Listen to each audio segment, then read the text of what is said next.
Kita ke sorotan lainnya, Saudara. Direktur Reserse Narkoba Polda Metro Jaya, Kombes Donald Parlaungan Simanjuntak, dijatuhi sanksi pemberhentian tidak dengan hormat imbas kasus dugaan pemerasan terhadap sejumlah warga Malaysia saat pegelaran Jakarta Warehouse Project atau DWP. Sanksi tersebut dijatuhkan dalam sidang pelanggaran kode etik dan profesi yang berlangsung Selasa 31 Desember hingga Rabu 1 Januari 2025 pagi. Selain Kombes Donald Parlaungan Simanjuntak, pemberhentian tidak dengan hormat juga dijatuhkan kepada seorang kanit yang identitasnya masih belum diungkap hingga saat ini. Sidang kode etik dan profesi dilakukan secara tertutup.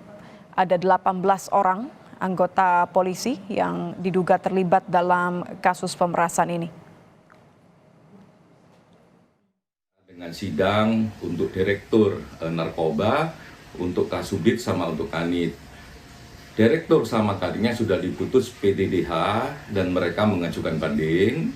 Ya, untuk Kasubdit masih diskors. Dilanjutkan besok pada hari Kamis. Sidang ini memakan waktu yang banyak karena beberapa hal. Yang pertama memang soal saksinya yang cukup banyak.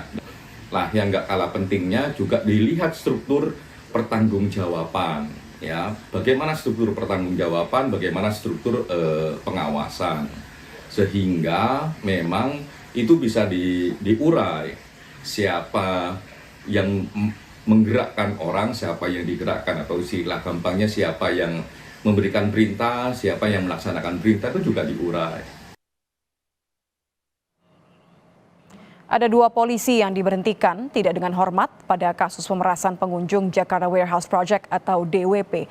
Yang pertama adalah Kombes Donald Parlaungan Simanjuntak yang merupakan mantan Direktur Reserse Narkoba Polda Metro Jaya. Sebelumnya, Kombes Donald pernah menjabat sebagai Kabak Litpers Biro Paminal Divpropam Polri tahun 2023 dan merupakan lulusan Akpol tahun 1997. Satu orang lainnya yang juga diberhentikan dengan tidak hormat merupakan perwira menengah atau pamen dengan jabatan kepala unit yang saat ini belum diketahui namanya.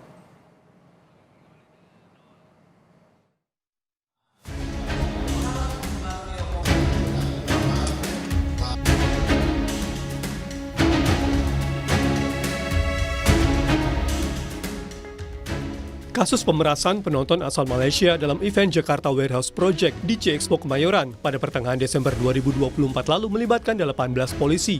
Dugaan pemerasan polisi mencuat usai muncul sejumlah pengakuan korban yang diunggah di akun X yang berisi adanya penangkapan sekitar 400 penonton dan melakukan tes urin.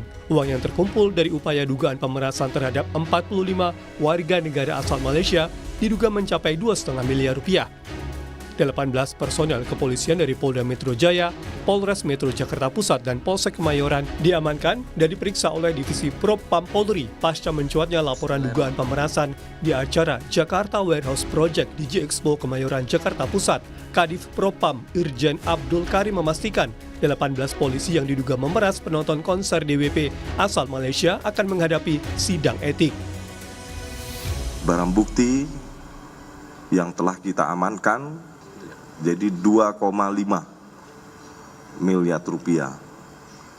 Kami sepakat di Propam akan menyidangkan kasus ini, ya, yang kita rencanakan minggu depan sudah dilaksanakan sidang kode etik yang akan kita laksanakan minggu depan. Komisi 3 DPR RI mendukung proses penegakan hukum terhadap polisi yang terlibat pemerasan.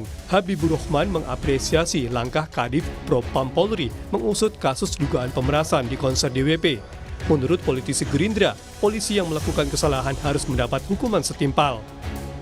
Jadi kita menghargai apa yang dilakukan oleh Kadif Propam, tapi haruslah seharusnya tetap proporsional.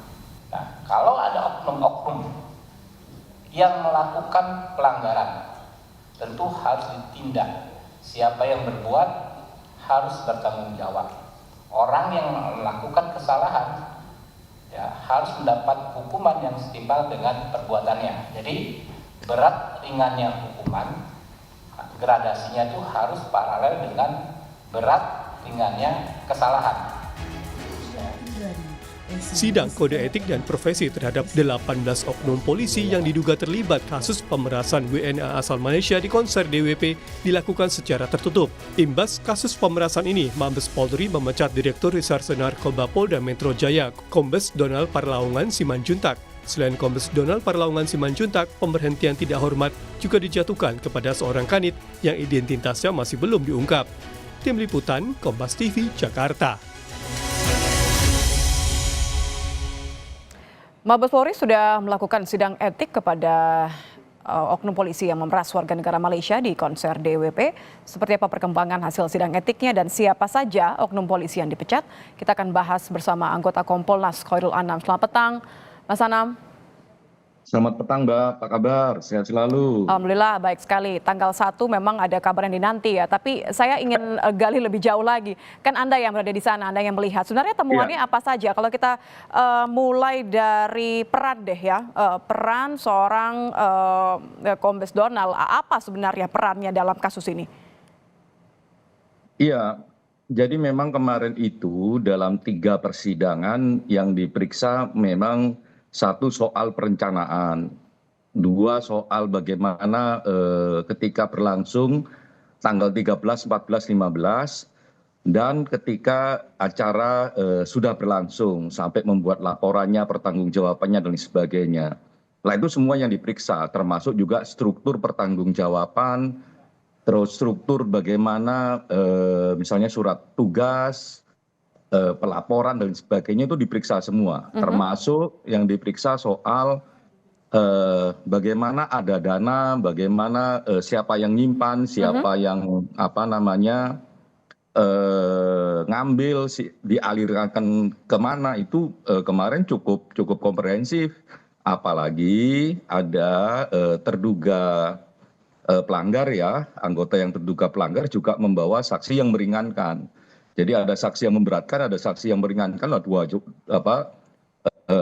Ada momen kemarin mekanisme yang konfrontir antara yang memberatkan sama yang meringankan sampai menjadi terangnya peristiwa. Nah itu menurut kami kemarin satu proses yang profesional gitu, dan kami ucapkan apresiatif terhadap mekanisme tersebut. Dan ujungnya kan nggak main-main ya Mas Anam ya, ini di narkobanya dipecat gitu. Berarti perannya apa? Saya ulang pertanyaan saya, Anda belum jawab. Perannya apa? Anda menyebutkan soal perencanaan tadi sampai pelaporan, ada di mana perannya seorang dir narkoba ini? Yang pasti dengan level jabatan seperti itu dia bisa ada di semua lini. Mau di perencanaan, mau di waktu hari H maupun pasca.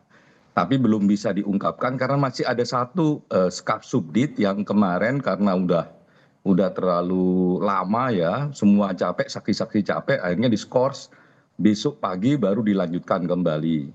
Takut kalau ini dibuka, jadi materinya akan kemana-mana.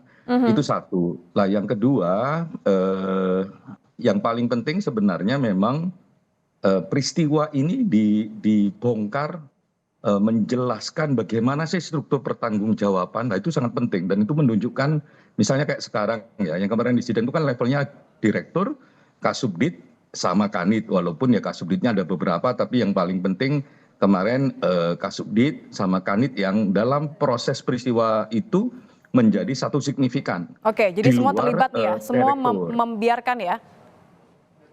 Gimana? Jadi maksudnya yang sudah terungkap adalah semua level ini yang Anda katakan tadi tidak hanya mengetahui, tapi juga apa? Yang ingin saya tahu apakah memang oknum-oknum polisi ini kemudian yang turun ke lapangan sampai ada dugaan pemerasan menggunakan modus tes urin, ini karena ada arahan atau mereka inisiatif saja begitu di lapangan?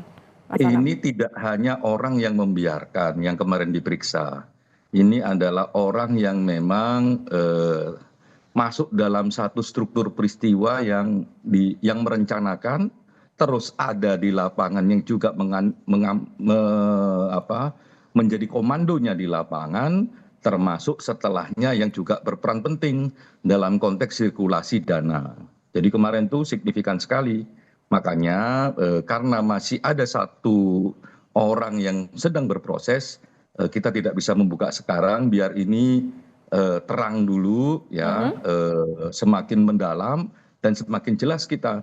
jadi peran masing-masing. Tapi sekali lagi ini bukan orang yang membiarkan peristiwa ini terjadi, tapi ditelisiknya adalah orang yang dalam konteks perencanaan dia di mana, apa tanggung jawabnya, dalam konteks pelaksanaan dia apakah dia yang komandonya ataukah tidak, di konteks terakhirnya termasuk apakah dia yang juga Dan berapa lama ya? masuk dalam konteks dana dan sebagainya. Ya, dan berapa lama begitu? Baik, terima kasih Mas Anam.